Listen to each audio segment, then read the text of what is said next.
The lecture hall on Kepler Station smelled like recycled air and overconfidence. 300 cadets from 47 species sat in their designated sections, each one convinced they were destined for military greatness. I was perched in the back row, my secondary eyes scanning the room while my primary ones focused on Commander Vral, 9, who stood at the podium with the enthusiasm of someone about to discuss tax regulations. Today, Vral, 9 announced in that droning monotone only career bureaucrats could perfect, we will analyze tactical failures from the contested zones. A collective groan rippled through the auditorium. Everyone knew what this meant. 2 hours of watching grainy combat footage while Vral, 9 pointed out every mistake some poor soldier made in the heat of battle. Real inspiring stuff. The lights dimmed. The massive hollow screen flickered to life, and suddenly we were staring at what looked like absolute carnage. The video quality was terrible, all shaky cam and interference, but you could make out the basics. A supply depot under siege. Smoke everywhere. Energy weapons lighting up the darkness like a twisted festival. This engagement occurred 6 months ago on Outpost Meridian. Vral, 9 explained, clearly reading from notes. A human supply depot came under attack by Krell raiders. 37 attackers against a garrison of 12 defenders. I perked up slightly. Humans were always good for entertainment value. They had this fascinating habit of doing incredibly stupid things that somehow worked out. Like their entire military doctrine was based on the question, what if we just refuse to lose? The footage continued. Through the static and chaos, you could see figures moving. The Krell were advancing in textbook formation, overwhelming firepower, perfect coordination. They had this in the bag. Then something changed. One of the human defenders broke from cover. Just sprinted out into the open like physics and self-preservation were mere suggestions. The figure was small, compact, moving with this weird fluid grace that didn't match the situation's panic. Note the tactical error, Vral, 9 said, pausing the video. This defender abandons a fortified position to engage in close-quarters combat against superior numbers. Several students laughed. The Kralix delegation hissed their amusement. Even I had to admit, it looked suicidal. Vral, 9 resumed playback. What happened next made absolutely no sense. The human moved through the Krell lines like water through cracks. Every shot they fired found a target. Every movement seemed to anticipate the enemy's response before it happened. They weren't fighting, they were dancing.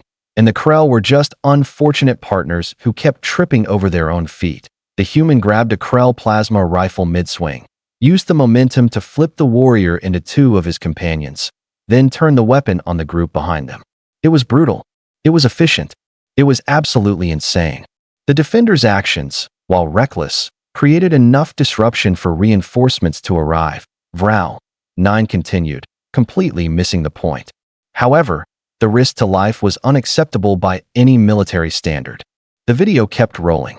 The human pulled off 3 more impossible maneuvers. At one point, they slid under a cargo container while it was actively exploding.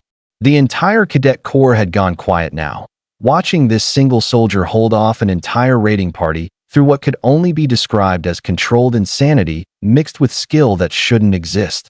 The footage ended with the humans standing among scattered Krell bodies, breathing hard, weapon lowered. The camera quality improved just enough to catch details. Combat armor scorched and dented, one arm hanging at an odd angle. But standing, always standing. Vral, 9 cleared his throat. This soldier survived, but was reprimanded for unnecessary heroics. The human military has this peculiar obsession with individual initiative over proper protocol. That's when it happened. From the human section, about 20 rows down, a voice cut through the darkness. That's me. The words were quiet. Matter of fact. Like someone had just identified their jacket in a lost and found. Every head in the auditorium swiveled. The lights came up automatically, revealing a human cadet who couldn't have been more than 20 standard years old. Short dark hair. Average height. The kind of person you'd walk past without a second glance. Except everyone was staring now. Commander Vral 9's face went through several interesting colors. I beg your pardon. The human stood up, movements casual, almost lazy. That video. Outpost Meridian, 6 months ago. That's me. Private First Class Marcus Webb, 1st Supply Battalion, Frontier Division. The silence was so complete you could hear my auxiliary breathing organs processing oxygen. Then, predictably, someone laughed. A Draxon in the front row, big guy, thought he was hilarious. You expect us to believe you are that soldier? The Draxon gestured at the frozen image on screen. That warrior who single-handedly held off a Krell war party. Marcus looked at the screen, then back at the Draxon. His expression hadn't changed. Still calm. Still relaxed. Wasn't single-handed, he said. My team provided covering fire for the last 3 minutes. And it was only 23 Krell who actually engaged me directly. The others were pinned down by turret fire. The Draxon laughed harder, slapping his desk with enough force to crack the composite material. Oh, this is rich. A supply clerk pretending to be a combat hero. Tell me, Cadet, do you also claim to have wrestled a Krell war chief with your bare hands? Marcus tilted his head slightly, considering. No, that would be stupid. Krell physiology makes grappling inefficient. Better to use their momentum against them and aim for the gaps in their exoskeleton armor. Third and fourth rib segments, specifically. The laughter died. Commander Vral, 9 had recovered from his initial shock and was now scrolling rapidly through his data pad, those compound eyes getting wider with each passing second. Cadet Webb, your file says you transferred here from the Frontier Division after, quote, completing mandatory service requirements. It says nothing about Outpost Meridian. Classified actions, sir. Marcus sat back down, completely unfazed by the 300 pairs of eyes locked on him. The raid was part of a larger Krell probe into human territory. Command didn't want the details publicized. Bad for morale if people knew how close they got to our supply lines. My brain was working overtime trying to process this. The human species had only been part of the Galactic Coalition for 43 standard years. They were still the new kids, still proving themselves, still struggling with technology most of us had mastered centuries ago. And yet here was this absolutely average-looking specimen claiming to be the warrior from that footage. A Solarian cadet, Tiv, 6 from the strategic analysis track, raised her primary manipulator. If this is true, how did you anticipate the Krell attack patterns? Their combat algorithms are considered nearly unpredictable due to their hive mind tactical adjustments. Marcus shrugged. They're not unpredictable, just fast. They communicate through pheromone signals and electromagnetic pulses. Creates a lag time of 0.3 seconds between decision and execution. If you watch for the tell, the slight hesitation before they commit to a move, you can react first. 0.3 seconds, Tiv, 6 repeated slowly, is not enough time for most species to process visual input, make a decision, and execute a countermove. Yeah, that's what my training sergeant said too. Marcus's lips twitched into something that might have been a smile. Humans have this thing called an amygdala. Processes threats before our conscious brain catches up. Useful for not dying when something with 4 arms and acid saliva is trying to rearrange your face. Commander Vral, 9 was still scrolling, his expression growing more uncomfortable. Your file has been updated, Cadet Webb. I see here that you declined 3 combat commendations, 2 medals of valor, and a promotion to sergeant. Didn't want them, sir. I joined to fix supply logistics, not play hero. The attack happened, I responded, and then I wanted to get back to my actual job. The auditorium had devolved into chaos. Students were whispering, arguing, pulling up their own data pads to verify the story. The human delegation looked proud. The Draxon delegation looked sick. I was somewhere between fascinated and terrified. A voice from the Krell section, harsh and clicking, cut through the noise. Impossible. Our warriors are bred for combat. Enhanced strength, accelerated reflexes, tactical neural networks. One human could not defeat 23 Krell. Marcus looked toward the Krell student, and for the first time, something changed in his expression. Not anger exactly, more like tired patience. Your warriors are bred for combat, he agreed. Raised in combat creches, trained from hatching, optimized for warfare. Very impressive. Then you admit your story is fabrication. No. Marcus stood again, slower this time. I'm saying that you've optimized for the wrong things. You bred warriors who excel at executing strategies, following tactical doctrine, overwhelming opponents with coordinated force. Very effective against most species. He paused, letting that sink in. But humans? We grew up wrong. Evolved wrong. Our planet tried to kill us for 4 million years. We didn't get to specialize. We had to be opportunists, scavengers, survivors. We learned to fight predators bigger than us, faster than us, stronger than us. We learned that rules are suggestions and fair fights are for suckers. The Krell student hissed. You mock our military tradition. I'm not mocking anything. Marcus's voice stayed level. I'm explaining why your 23 warriors lost to one supply clerk. They expected a military engagement. They got a human who really didn't want to die that day. Commander Vral, 9 cleared his throat loudly, trying to regain control of his lecture hall. Perhaps we should review the footage again with, expert commentary from Cadet Webb. Sure, Marcus said. But fair warning, most of what I did was just panic with good timing. The lights dimmed again. The video restarted. This time, Marcus provided narration. Okay, so that's me breaking cover. Stupid move, agreed. But I just watched the Krell take out our communication array. Reinforcements wouldn't know we needed help unless someone created a big enough disturbance to trigger the automated distress beacon. On screen, the figure that was apparently Marcus sprinted toward the Krell lines. See how they're grouping up? Classic mistake. They're assuming I'm either suicidal or have backup. I'm counting on them hesitating while they recalculate. The Krell did hesitate. Just for a moment, Marcus reached them. 0.3-second lag, like I mentioned. Watch, that warrior starts his swing. I'm already moving. Not because I'm fast, but because I went before he decided to attack. I'm not reacting. I'm predicting. The movements on screen suddenly made sense. Every dodge started early. Every counterattack landed in gaps that hadn't opened yet. The auditorium had transformed into something resembling a religious experience. 300 cadets watching Marcus casually deconstruct what we'd all assumed was either impossible or faked. Every species represented, every military tradition honored in this hall, and all of us were learning the same uncomfortable lesson. Humans were terrifying. Now this part, Marcus continued, pointing at the screen where his past self grabbed the Krell plasma rifle mid-swing. This wasn't skill. This was just dumb luck and leverage physics. The Krell warrior committed too hard to the attack. I just redirected his momentum. Could have easily gone wrong, and I'd be missing my head right now.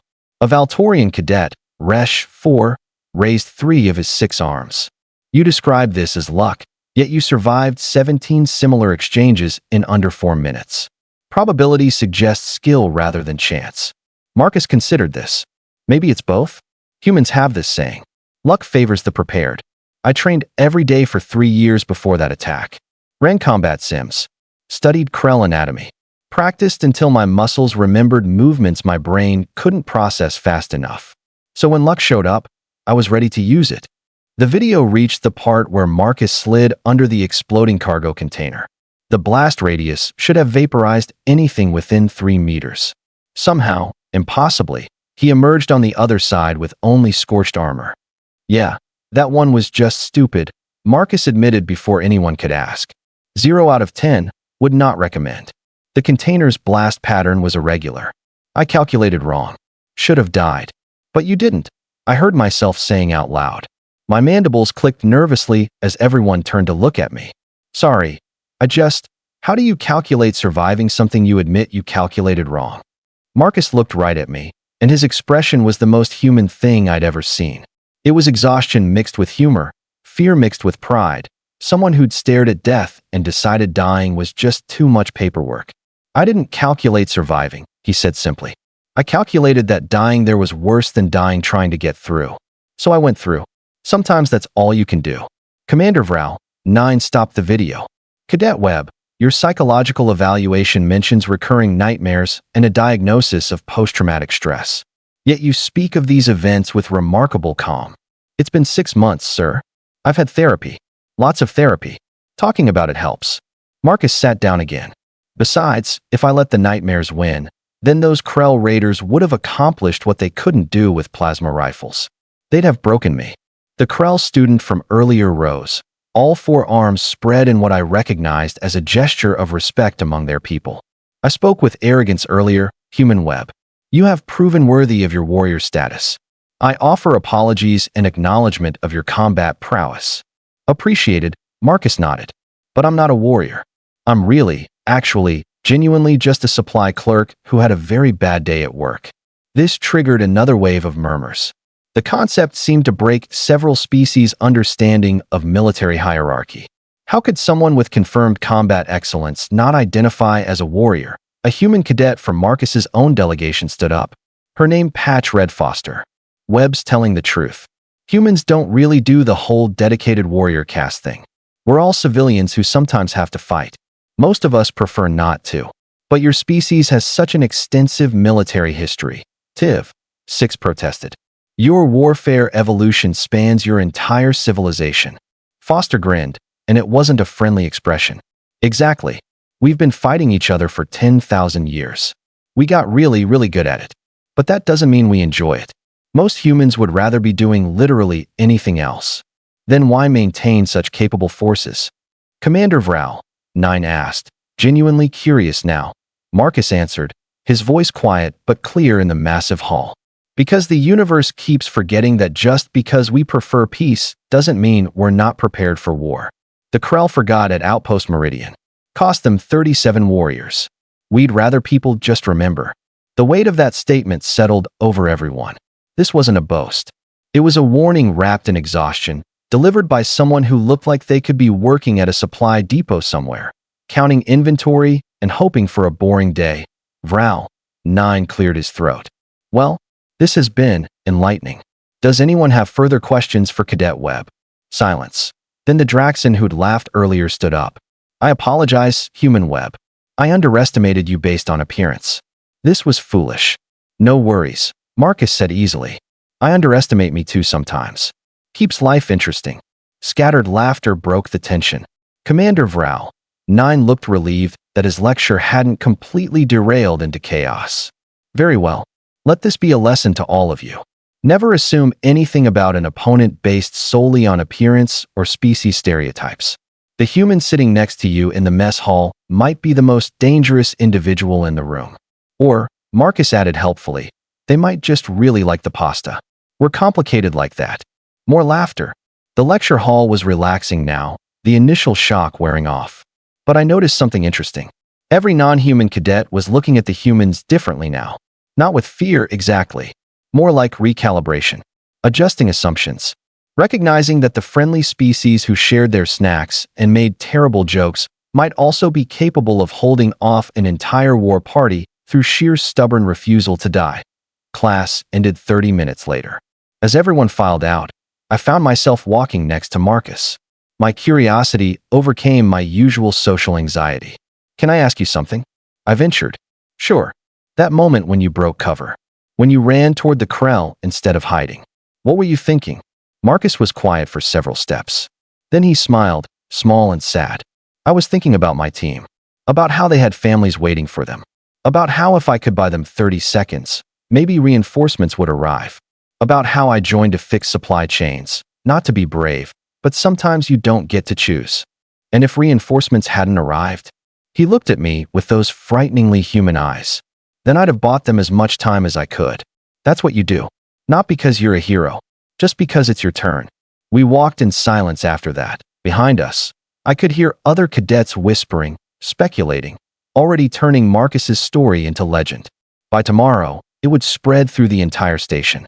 Within a week, every military academy in the coalition would know about the human cadet who casually identified himself in combat footage. And somewhere, in the cold mathematics of galactic military planning, strategists were probably recalculating humanity's threat assessment. Again, I glanced at Marcus one more time. He was checking his data pad, probably reviewing supply requisition forms or something equally mundane. Just another student trying to pass his classes. Except now we all knew better. The humans weren't warriors. They were worse. They were ordinary people who became absolutely extraordinary when circumstances demanded it. And there was no way to predict, prepare for, or defend against that kind of adaptability that I made a mental note to be very, very nice to my human classmates, just in case. So what did you think? Did this story surprise you? Let me know your thoughts in the comments below. If you enjoyed this sci-fi story, please hit the like button. It really helps the channel grow. And don't forget to subscribe for more mind-blowing science fiction stories every week. Turn on the notification bell so you never miss an upload. Thanks for watching, and I'll see you in the next story.